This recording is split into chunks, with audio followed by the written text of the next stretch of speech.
The Brandon Peters Show may contain explicit language and detailed plot points. For more information on the show, stay tuned to the end of the episode.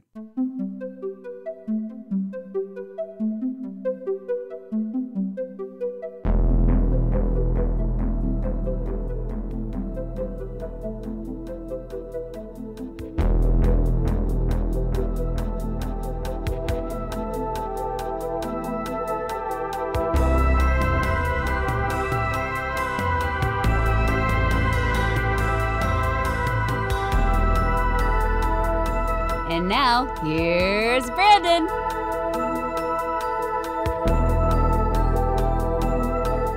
Welcome to Old Space Show. I'm Brandon, and this is my companion, Russell McGee. That's him. This series of Old Space Show follows the semi-fantastic adventures of Galen and his two astronaut pals as they wade their way through the futuristic Earth in the short-lived television version of The Planet of the Apes. Today, we discuss the 10th episode. They got to double digits, folks. Woo! The Interrogation. Interrogation. When Peter is captured by Urko's soldiers, he is forced to face two equally horrifying. Sorry, I'm going to do that again, Pete. Oh, Brandon. All right. We got two more after this, Russell. I'm good. All right. When Peter is captured by Urko's soldiers, he is forced to face two equally horrifying options. He can either be killed outright by Urko, or he can be used in a brainwashing experiment being performed by a prominent ape doctor using a forbidden human text on the subject cast. Ooh. All right. And what is with her name? Wanda. I'm like, of all the names to come up with, I'm sorry, but that's like, it's a small thing. And that's not even the thing that I was telling you about that I was going to go on about. But Wanda for a ape, it does not read for me. You tell us, folks. We won't have a poll, but you tell us. This one is directed by Alf Jelen, or is it Kjellin? I looked it up. It says you pronounce it Jelen. Alf. All right. We got all sorts of sci-fi stuff going on, Alf. Oh, heck yeah. They bring it all there. Okay. Look out, cats, but this is about apes. It's written by Richard Collins. The cast of this episode: Roddy McDowell, Ron Harper, James Naughton, Mark Leonard, Booth Coleman, pause, Beverly Garland, pause, and Seymour Norman Burton. Mr. K. Jelen, Alf, he directed for Alfred Hitchcock Presents and Alfred Hitchcock Hour. Did I Spy, both Girl and Man from U.N.C.L.E., Mission Impossible, Gunsmoke, 2 episodes of Columbo, Walton's Policewoman, Dynasty. The writer Collins was an uncredited writer on Invasion of the Body Snatchers, the original. Got some sci-fi street cred coming up in here. He also wrote for Maverick, Bonanza, Remington Steele, Spencer for Hire. Like seeing that one in there. I remember that show. Matlock, Diagnosis Murder. Beverly Garland. Yeah. I love her. Legend. A legend. She had a hotel in Studio City, California. The Beverly Garland Holiday Inn or Marriott or something like that. Did you go there? Well, when my parents would come visit me out there when I lived there, they would stay at her hotel. Like they loved it. They loved her hotel. It was just a freaking hotel. They loved her hotel. And I believe, I could be wrong, but in the early days of the Academy Awards up through to the mid 70s, that's where they were held. We're in the Beverly Garland, a ballroom in there. Let me make sure of that. Hotel. She played. Okay. It's technically North Hollywood, California. Sorry, it was Studio City, but it's very much in the crossroads of that. It was just the Beverly Garland Hotel. Sorry, it was not a Holiday Inn or anything like that. Beverly Garland Hotel. That's where they'd stay. It's a nice little place. They loved it, and I believe the Academy Awards were held there for some years. I believe that's where when the French Connection won Best Picture.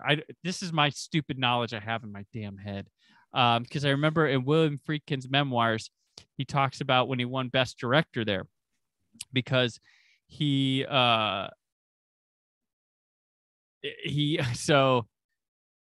worked. Friedkin did an episode of Alfred Hitchcock Presents. He showed up fashionably to direct, and Hitchcock was like, "Mr. Friedkin, we wear a suit and tie to work here at the office."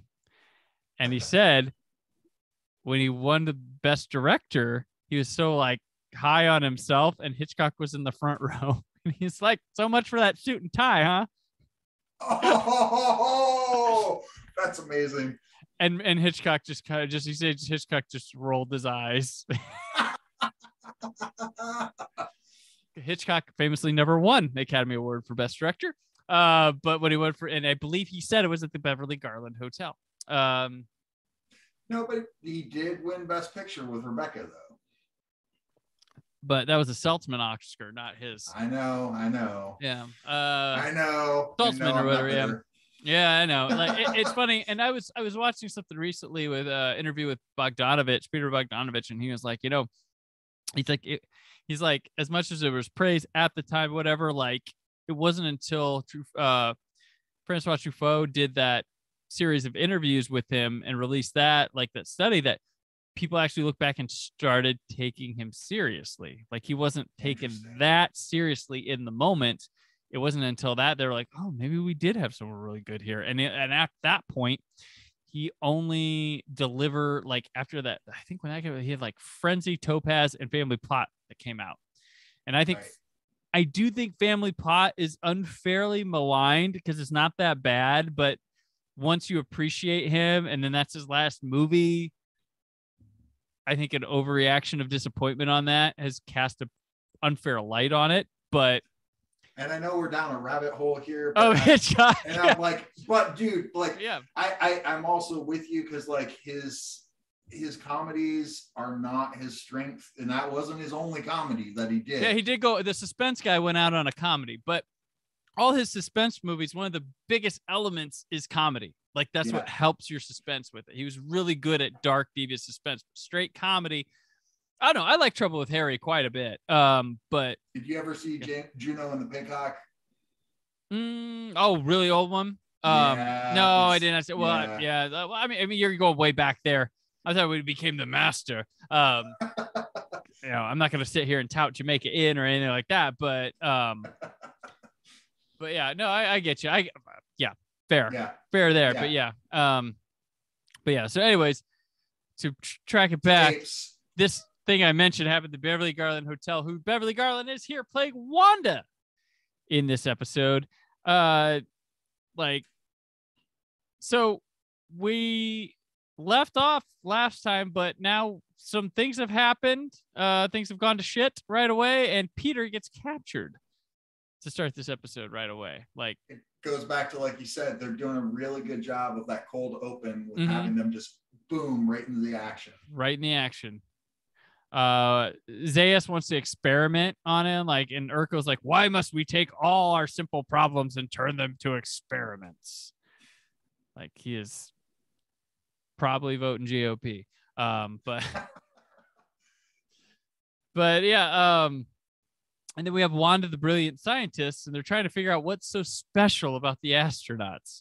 And they believe they're going to look into brainwashing. That's one of the things they're.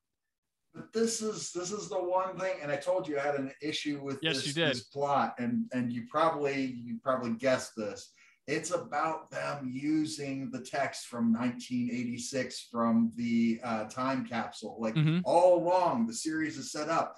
They will not use the text and everything from the humans because it's going to corrupt ape culture and everything. And then here, Zayas is actually supporting Wanda and actually using something that's one of the forbidden texts. Yeah. And that's the whole premise here. It'd be something if he was using it as a deeply plotted way to teach Wanda a lesson about it, but it's not. No, and it also is like, who the hell would put a brainwashing like book in a time capsule? I'm just like, those two things like it bother me about this episode. Aside from that, it's really, really well written. Mm-hmm. I just, those two little hangups for me. I'm like, yeah. Yeah,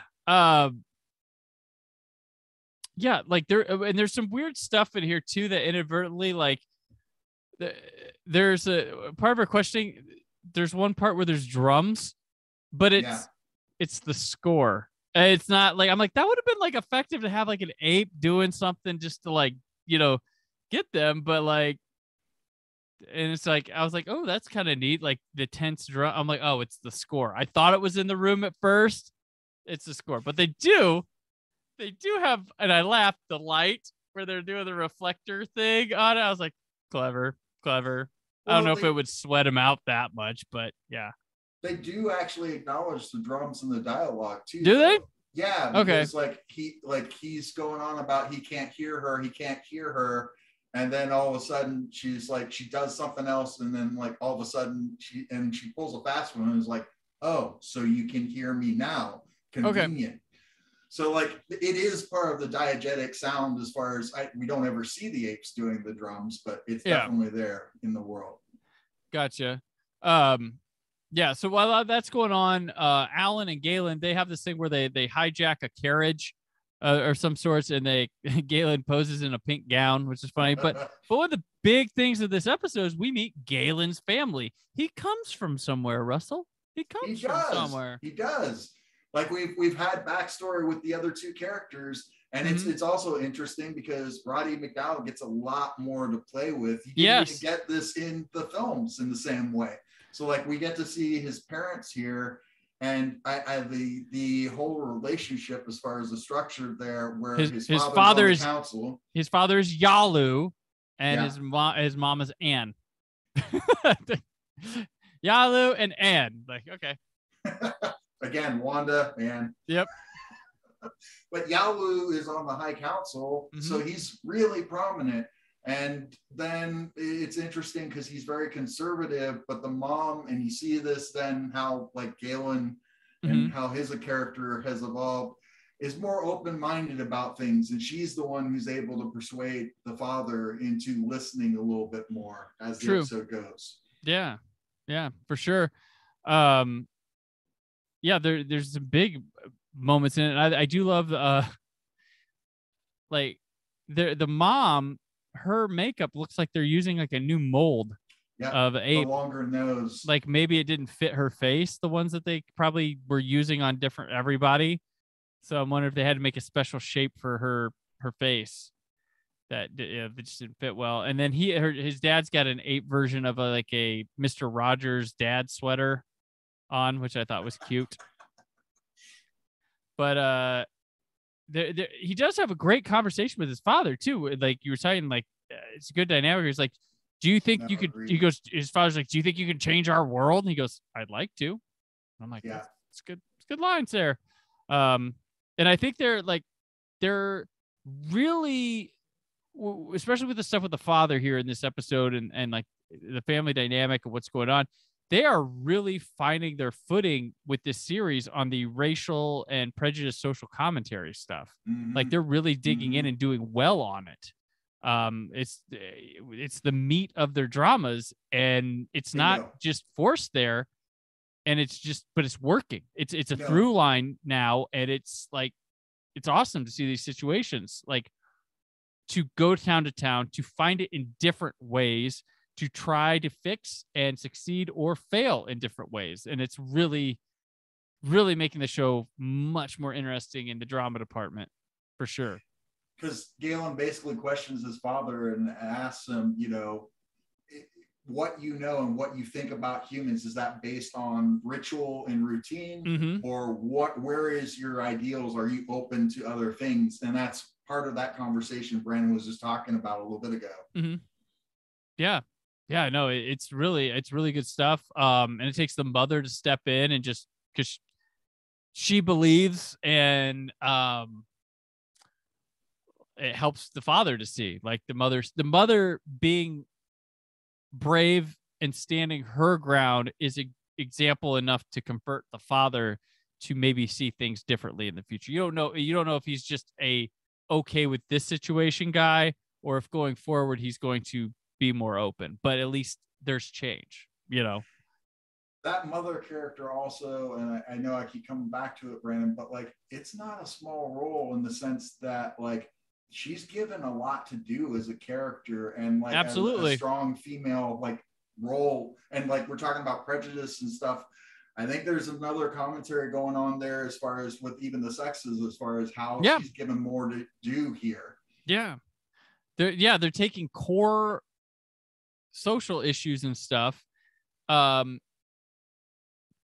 Maybe the simple ones on the surface, and they're finding the way to make them deeper, like within the ape thing. And it's I was gonna say, it's like whenever Orko's men come to search their house, like the ape guards actually respect her more than they do even the father who's on the council, because like it's almost like there's a matriarchal type of way that they actually have that respect for a mother figure. Yeah. And the way they handled that. Yeah, for sure. Yeah.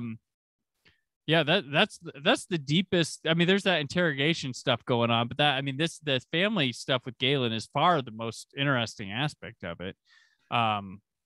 We also talked about that before, is like there's no mention actually of Galen's family in the synopsis for this at all. Right. Yeah. When you look at the wiki. So like a lot of the meat and potatoes of this episode just gets glossed over. Because the easy A to B is that, but it's all in the details that makes this one more interesting than the actual like narrative crux of it. Because there's its own story in the middle of it that has to succeed in order to get to the other one's finish. And yeah, I do. There is there's one interesting part with Peter too, where they're dizzying him on a table.